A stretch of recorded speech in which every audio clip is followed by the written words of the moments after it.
Okay, I'm gonna do a quick lessons learned on this unloading trailer. I've got a few people following me that over the years have kind of commented on this thing. So just to recap, I've got a solar system in place with a winch. And that winch has a cable that runs all the way to the back of the trailer. Then it comes up here. We just redid this setup to a pulley, coming through the floor on a pulley. And then that cable comes up here and attaches to basically a sled on wheels. And this whole thing pulls forward and pushes all the material off the trailer. So some lessons learned. First thing we learned, the top rail. We went through a couple different types of material up here on the top rail. It was getting worn out. We didn't want our PVC on our tarp system that slides down this thing to get wearing out the metal and everything, and the tarp was rubbing on this here, so we wanted to cover that up to keep the tarp from fraying so badly. And I wound up using the plastic deck wood. I cut it down to fit and put some screws, countersunk them, and this thing has held up really well. We tried gluing it. We've had zip ties on it. The screws have worked out really well, self-tappers straight into the top of that. That has worked well. With our tarp system, what we wound up figuring out is if you sandwich this tarp with a big washer and a big washer, it helps really reduce the ripping on the eyelets of this tarp. We'd have to replace this tarp about once or twice a year, but it's getting a lot of use, so it's kind of to be expected. The rest of the tarp's just PVC poles, pipe that we put together, put caps on the end of it. On the two ends, we attached bungees. On the front one, you can see down there, I put the eyelets through the end of those caps. That hasn't worked as well as putting it like this. This has been a stronger connection. We broke those front ones a couple times.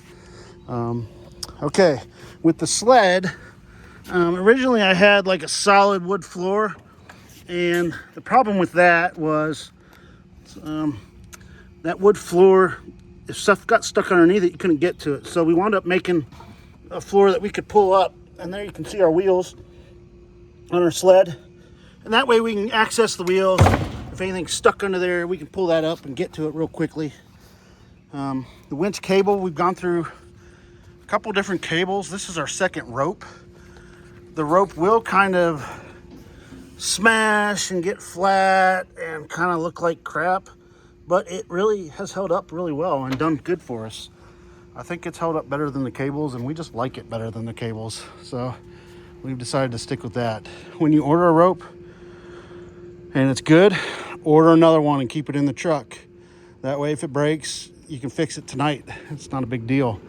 Extra parts, that's the thing. One thing I've learned, if you're putting something in, have some extra parts on hand or in the truck.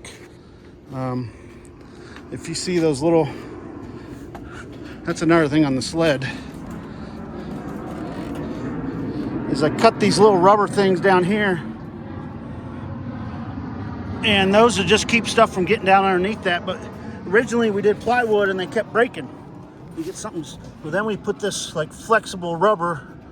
All I did was buy some cow mats from Tractor Supply and cut them, and I cut multiple of them to fit, and so we got an extra 2 sets in the truck, although I think we've only replaced them once. Those have held up really well. That's worked out really well, a lot better than plywood in that place. Going through the floor, what have we learned here? Well, I can tell you, this is our old pulley that was underneath the system, and we didn't have any bearings in this. We just had a sleeve and a bolt mounted through it, and over time, look how much that thing wore out. So our new setup, this is part of our old setup. It's super janky, but I've cut it up and stuff. But you see, we had these rollers to protect it. This is a winch guard, and then this big roller on top. This thing worked all right. I mean, it looks like crap, but fixed it a couple times. But we ran it for 3 years before we decided to replace it. But this new setup, I've got some pillow block shaft bearings. So there's bearings in here, and then we've got a bushing in here over a piece of threaded rod. So this is going to keep this cable from rubbing on the floor. And then this guy down here is the same as one of these. And that's just a pulley from a lawnmower deck. This one's 5-inch. We wanted to get a pretty good size one. And there's a bearing in there. So underneath, I've got this thing mounted between two of these. So I've got a bearing in here and a bearing in here, and I can grease these. So we're hoping this is gonna last a lot better and come up a lot better. That's one thing we've learned. If you put something in, buy extra parts and keep them on hand. That way when it breaks and you gotta fix it tonight, it's so much easier. With the trailer, we've broken multiple springs. You don't necessarily have to keep a spring on, but know what size it is. And so when you go to get one, you can call and say, you got one of these? Okay, I'm on my way. These stupid plastic bushings, those are good to keep on hand. I'm amazed that the suspension is not tougher. Hey, here's a free one because I like you guys. Yoga mats, boys. Yoga mats. If you're laying on the ground doing stuff, yoga mats are the best. The thicker, the better. And another free one. If you don't have all your hand tools and a cart on wheels that you can wheel right over to your trailer, man, boys, you are doing it wrong. I will never not have a tool cart on wheels again. So that's kind of the lessons and stuff that we've learned. With tires, we wound up going to like the 12-ply heavy duty tires. They lasted a lot longer. We typically burn the rear end because we turn around a lot, and this rear end just slides when you're turning, and it just burns these tires up. So we try to rotate them when they start getting worn. Another thing, I get this tire slime called Flat Out. Flat Out, all one word, off Amazon.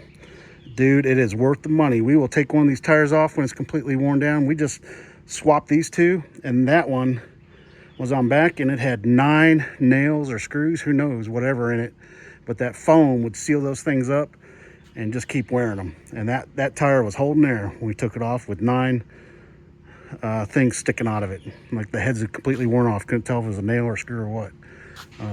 But highly recommend it. In fact, you'll see one. There's one right there. But that Flat Out stuff, you fill these things full of slime, and it has major reduction in flat tires. Totally worth the money. On the solar panel system, originally we mounted this one right on our box, and it caught a rock. That was not a good place to put it. Had one up here.